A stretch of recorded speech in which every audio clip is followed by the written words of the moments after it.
morning sa lahat. Welcome to my vlog. So for today's video, I would like to share my knowledge in manual driving, especially in diesel. So first step is to accelerate the car, first gear. So when you change gears, so dapat dahan-dahan lang sa pag release ng clutch. So right now, press clutch down sa handbrake, then first gear. So ito yung sa diesel, dahan-dahan lang, ganyan.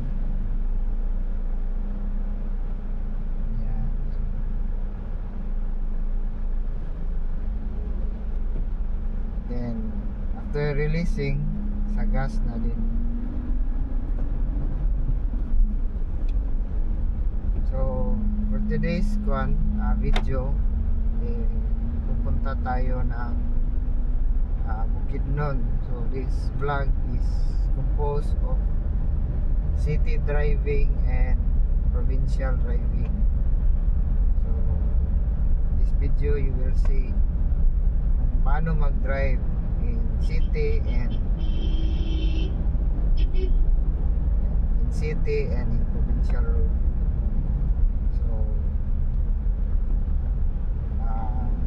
pedal driving, as I've said, dahan lang. So this is third gear, and when you reach the certain RPM, kahit di mo na tingnan, feel mo naman yung sakyan.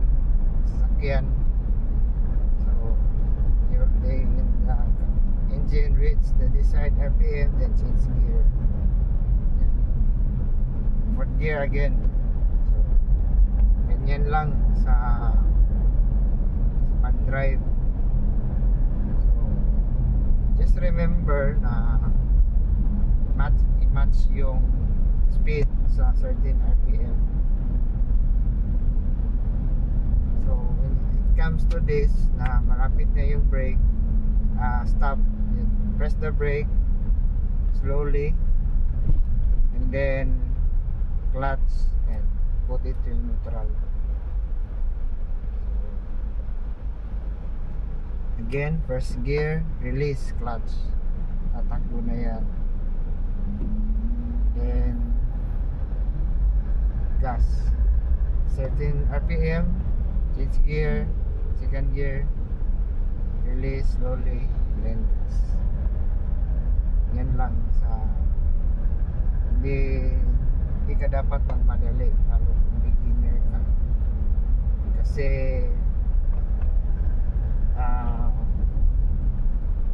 might lead to accident. And then may nabasa akong comment na paano ba mag-drive using sleepers. So I would not recommend to use sleeper kasi masyadong maluwang. It might affect your footing.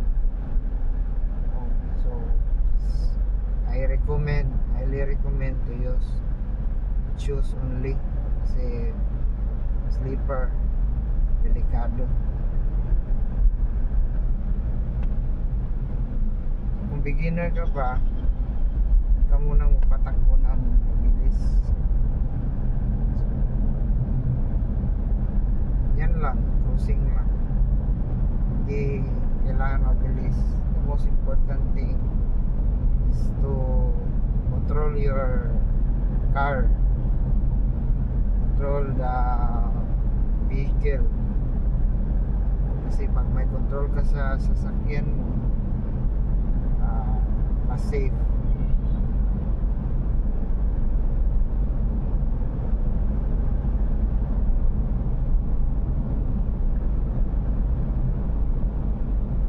Again, malapit na yung stop, press brake again, brake, then clutch, then in neutral, then brake again.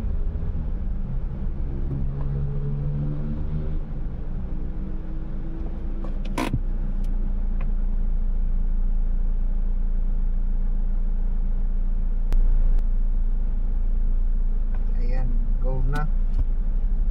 So ito, kung beginner ka pa, mahirap talaga, mahirap yan sa Tagalog,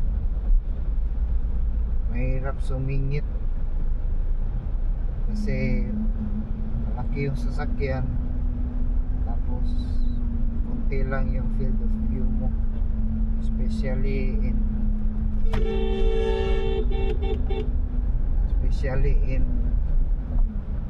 this kind of vehicle, SUV.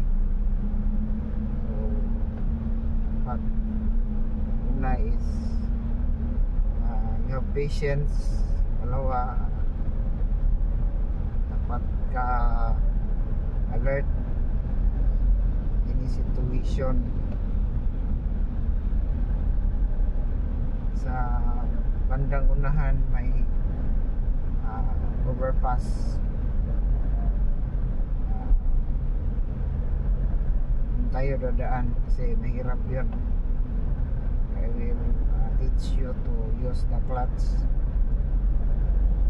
Sa sinabi ko kanina na mahalaga yung clutch, dito niyo malalaman kung bakit.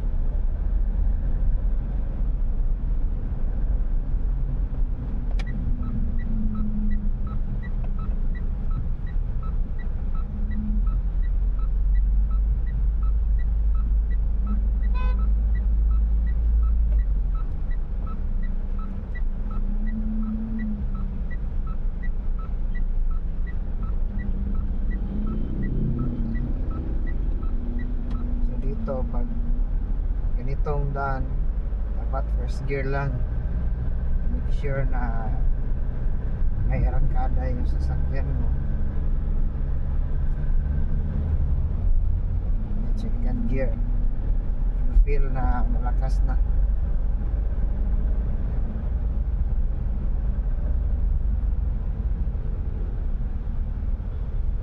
hindi tayo inabutan sa gitna. Mas maganda sana if we stop in the during uphill, kasi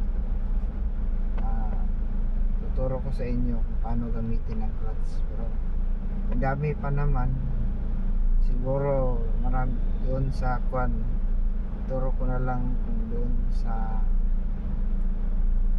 bandang Bukidnon.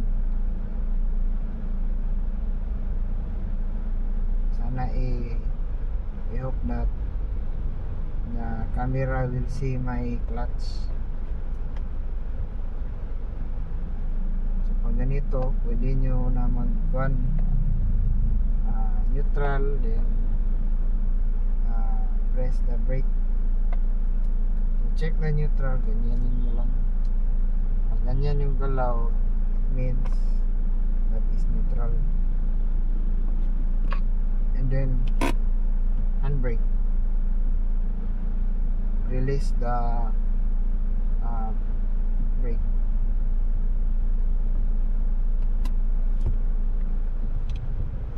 Clutch again, first gear. Hindi din pwede na mag second gear ka. Lahat dapat ka talaga mag first gear bago mag second. May iba kasi na pag ganito downhill, masyadong mabilis, direksyon nila sa second. So I highly advise na wag na, para lang yun sa mga advanced drivers. But for you who is just a beginner, follow the rules of car driving. Start talaga sa first gear hanggang 6.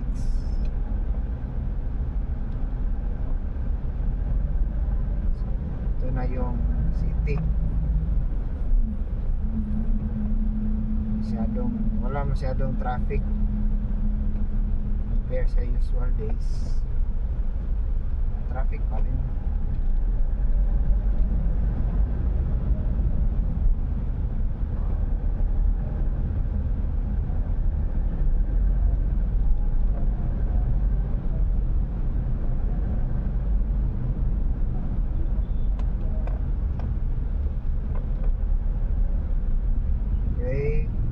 Gas, brake, then clutch. Hindi ko na mention, forgot to mention that you have to press your clutch in braking. Malapit na kasi to avoid stalling. Stalling means yung napapatay yung namamatay yung makina kasi the gear is not matched with the vehicle. Oh my God.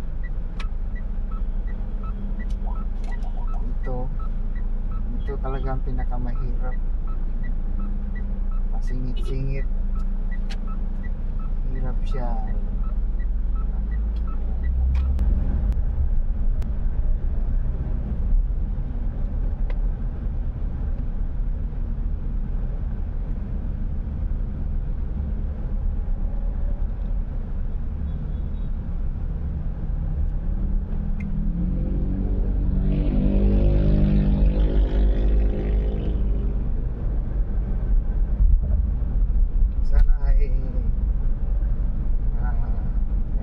Share ko yung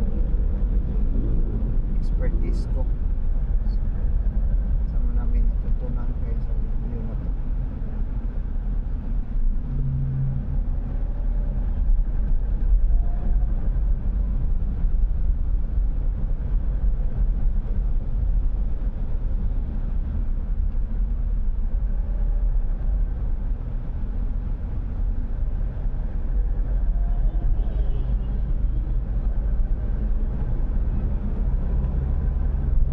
This will end city driving kasi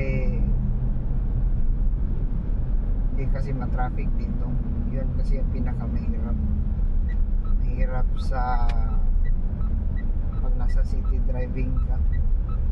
So cut ko na lang, tapos next clip will be the provincial driving.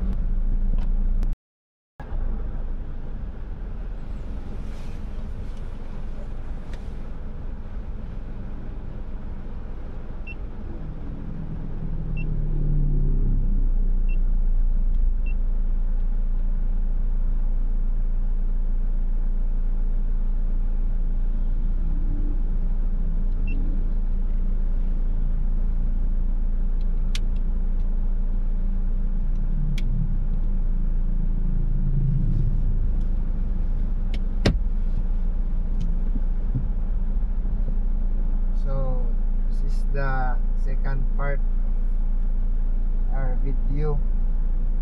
So we're now ready to approach the Bukidnon. So in this road maraming uphill, downhill. So konti lang yung sasakyan pero mahirap yung daan. So in this part I will also teach you to use the manual provincial road. So without further ado, simulan na natin. Yan. So, first gear, dahan lang. Doon kayo talaga maglaro sa clutch nyo. clutch, then gas.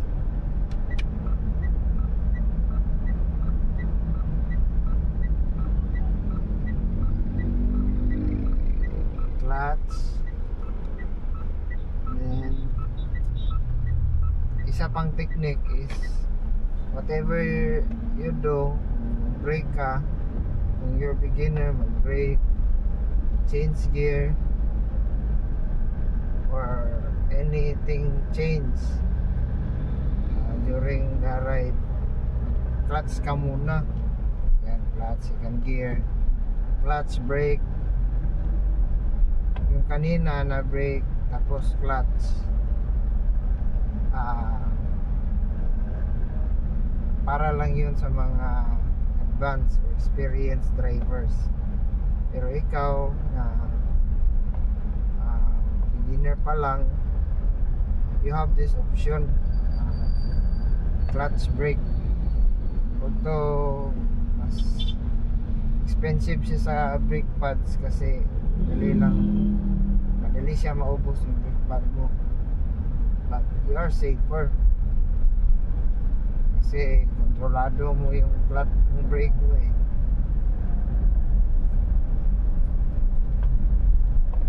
So kung beginner ka pa, dahan-dahan lang, make sure na yung clutch, yung gear mo is match sa takbo mo na sasakyan.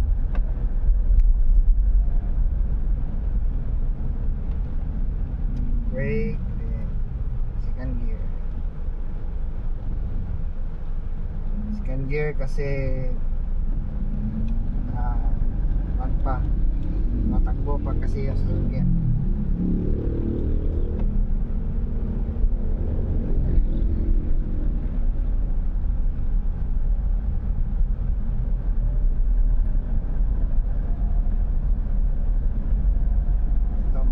Basta beginner ka pa, hindi din siya and you see na parang hindi abutan ng gear.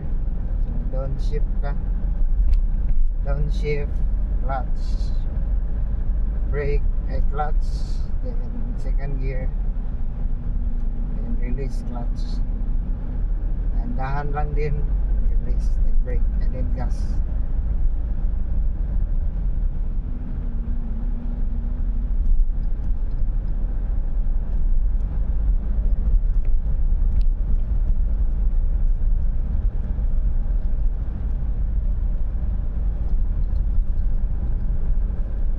Itong Montero compared sa other vehicles, mabagal siya sa uphill, pero okay lang yun kasi hindi naman siya yung sobrang bagal.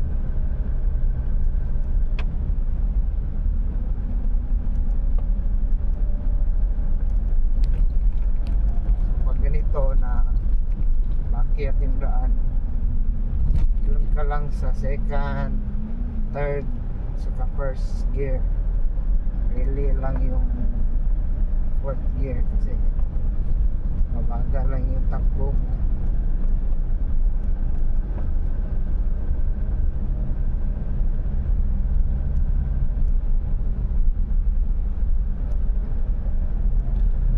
May nakita din akong vlog, pinagsabay niya yung clutch, brake at saka tawag doon, yung gas. So, parang simultaneous siya para hindi siya mag-stop. I don't recommend it kasi it will add stress to your engine.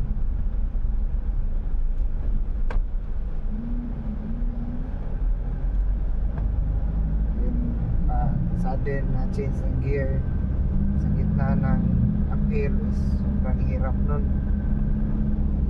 Kung experienced driver ka lang, you need to have proper timing. Timing lang kasi yung kailangan mo.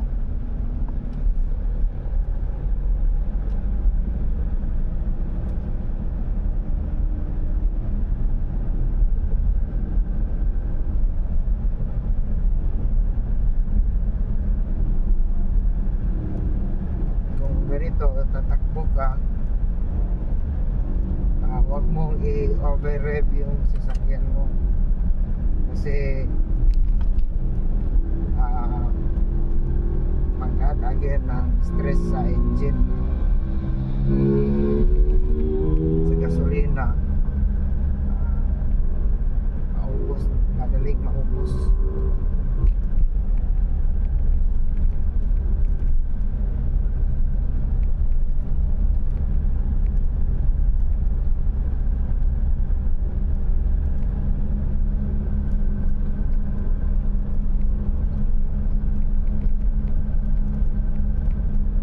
Pero yung limit niya ng RPM is normal lang is 2,000.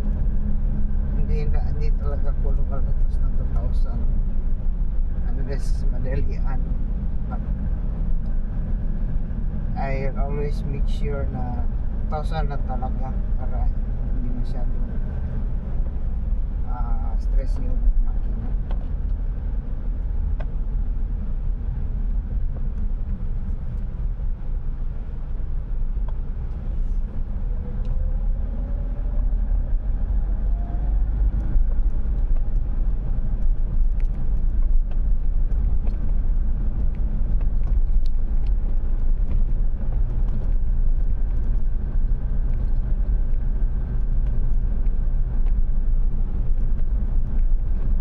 Speed ko sa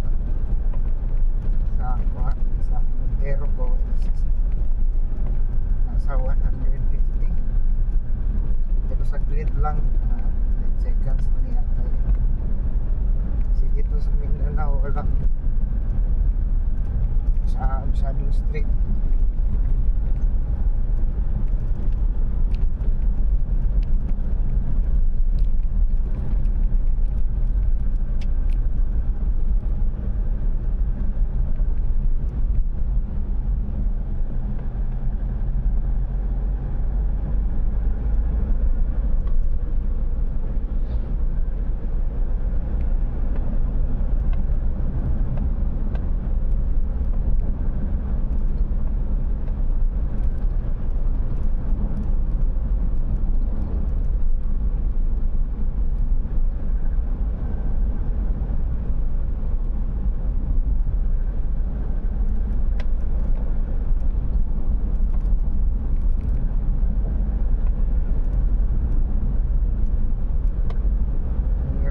Ng Montero is Calsonic or Calsonic, hindi ko sure, pero pareho sila ng Nissan. Malamig yung aircon niya, 22 degrees Celsius, pero masyado ng malamig. Yung lamig na feel mo sa balat mo, parang split type aircon yung lamig niya, nuot sa balat ba.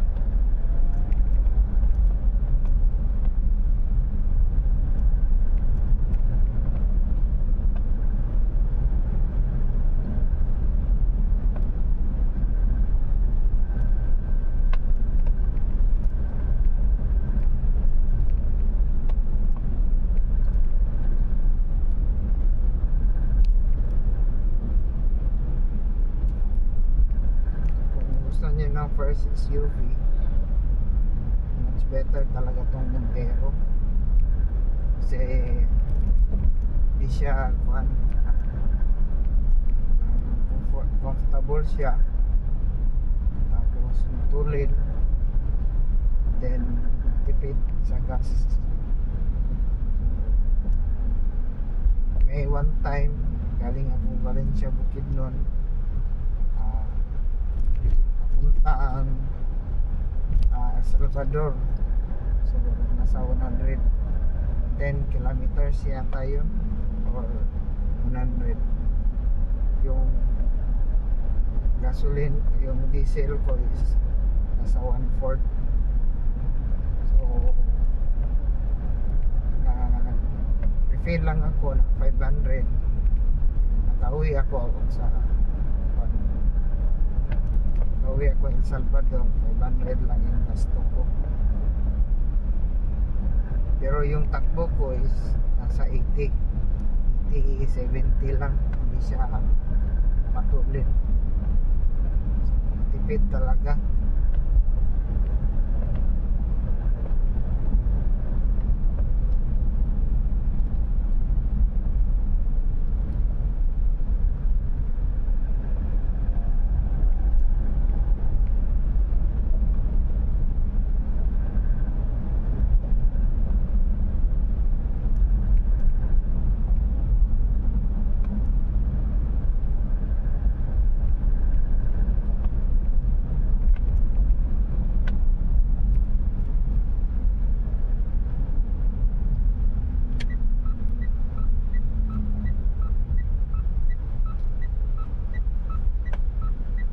Hindi ko ma-demonstrate na gamit ng clutch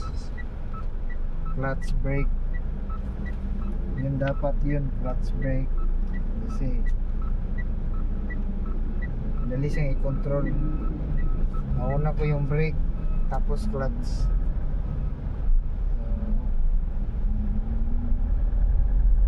Kasi yun na yung kasanayan ko eh. Tagal-tagal na din kasi akong driver, 10 years more. I'll try to change how I play my pedals using the clutch first method. So ito, watching na preno tayo.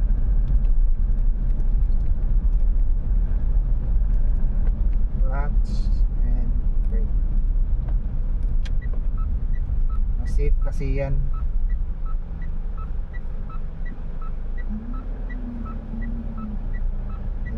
Clutch, gas.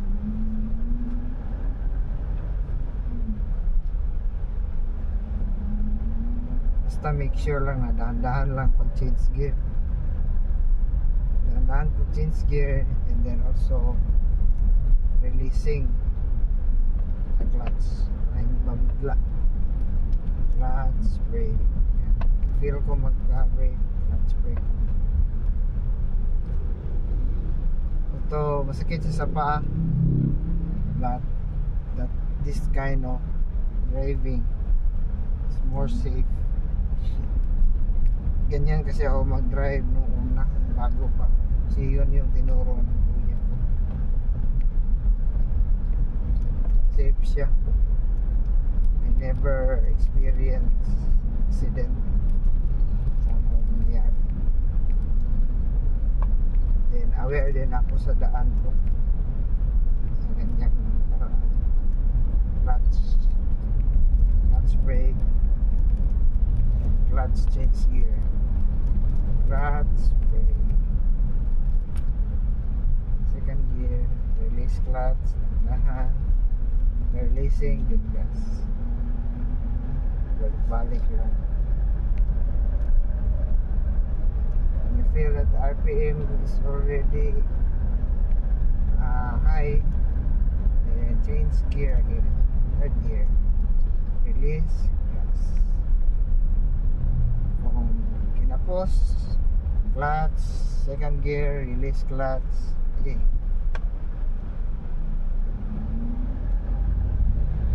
Itong Montero, same said kanina, hindi talaga siya mabilis sa uphill. Siya mabilis, pero nakakaangat naman kahit anong daan, pero hindi na siya mabilis. Okay lang, at least tumatakbo, hindi na iwan. Pero pag ganito na patag, iwan talaga lahat.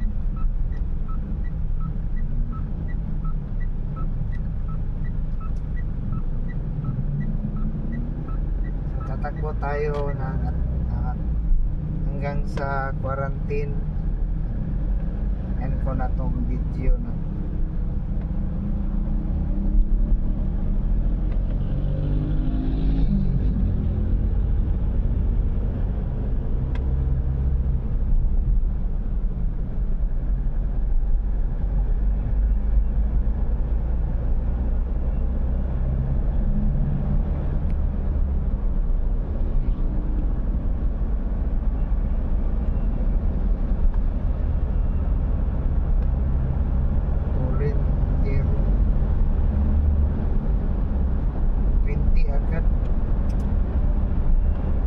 Isa pa, kung change oil kayo, make sure na fully synthetic yung gamit nyo. It's either Zik brand or Amsoil. That two brands. Na-try ko na yun, naging malakas yung tero ko, naging mas expansive, matulid.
This is the end of our video vlog. So I hope na may natutunan kayo regarding sa paggamit ng clutch. So if you like this video, don't forget to like and subscribe. So naging tulong na yan channel ko, and marami pa tayong pupuntahan. Sana samahan niyo ako. So, thank you very much. If you reach this part of the video, thank you very much and see you soon.